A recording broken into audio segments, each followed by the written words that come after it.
Picture this: you're standing at a train station in Tokyo, Japan, waiting for your train to arrive. As you look around, you notice the sleek, futuristic trains whizzing by at speeds of up to 200 miles per hour, while passengers board and disembark with ease. You're struck by the efficiency and convenience of the system, which connects cities across the country and makes travel fast, easy, and affordable. Now, imagine a different scene. You're standing at a train station in New York City, waiting for your train to arrive. As you look around, you see a few slow, outdated trains trundling into the station, while passengers jostle for space and struggle to find a seat. You're struck by the contrast between the two scenes and you can't help but wonder, why doesn't the US have high-speed rail? High-speed rail has a long history in the United States, dating back to the 1960s when the idea was first proposed as a way to modernize the country's aging railway infrastructure. Progress on high-speed rail was slow, and it wasn't until the 1990s that the first high-speed rail project,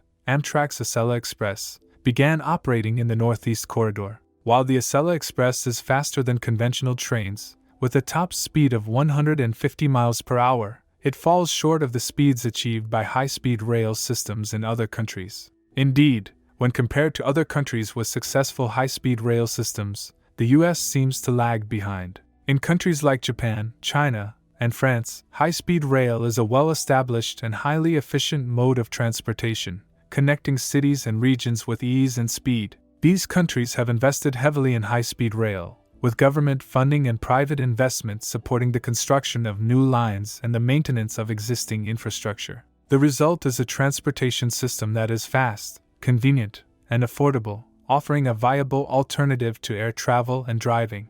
Despite the potential benefits of high-speed rail, the development of this mode of transportation in the US has been hampered by a variety of challenges. One of the biggest obstacles has been political and bureaucratic opposition. High-speed rail projects require coordination between multiple levels of government, as well as buy-in from elected officials and government agencies. Unfortunately, this coordination is often difficult to achieve, with different parties pushing competing agendas and bureaucratic red tape slowing down the process. Another challenge to high-speed rail development in the US has been resistance from powerful interest groups. These groups, including fossil fuel companies and highway contractors, have opposed high-speed rail on the grounds that it would compete with their businesses. They have lobbied against high-speed rail funding and attempted to block the development of new projects, often with considerable success. Funding challenges have also been a major hurdle for high-speed rail in the US. While some federal funding has been allocated for high-speed rail projects, it has often been insufficient to cover the costs of construction and maintenance. Moreover, the current political climate in the US has made it difficult to secure additional funding for high-speed rail, with many elected officials prioritizing other areas of investment. Challenges related to land acquisition and rights-of-way have also played a role in slowing down high-speed rail development in the US. Building new rail lines requires the acquisition of land, which can be difficult and costly. Moreover, existing rail lines often have limited capacity, making it difficult to add high-speed trains without disrupting other rail traffic. Finally, cost overruns and mismanagement have plagued existing high-speed rail projects in the US, such as California's troubled high-speed rail project.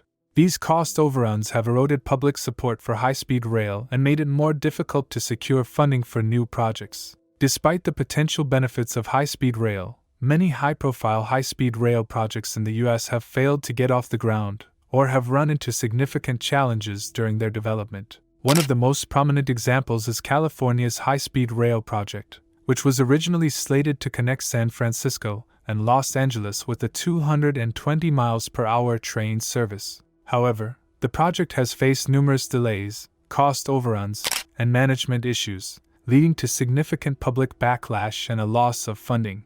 The project remains incomplete, and its future is uncertain. Other high-speed rail projects in the US have faced similar challenges. Florida's proposed high-speed rail line, which was meant to connect Orlando and Tampa, was canceled in 2011 due to political opposition and funding concerns. The Texas Central Railway, which aims to connect Dallas and Houston with a high-speed rail service, has faced resistance from landowners and local officials, as well as challenges related to funding and regulatory approvals. So what went wrong with these high-speed rail projects? There are a variety of factors at play. One common issue is the difficulty of securing funding and political support for these projects, which can be expensive and require coordination between multiple levels of government. In some cases, high-speed rail projects have been hampered by resistance from local communities or interest groups, who may oppose the project on grounds such as noise pollution or disruption to local businesses.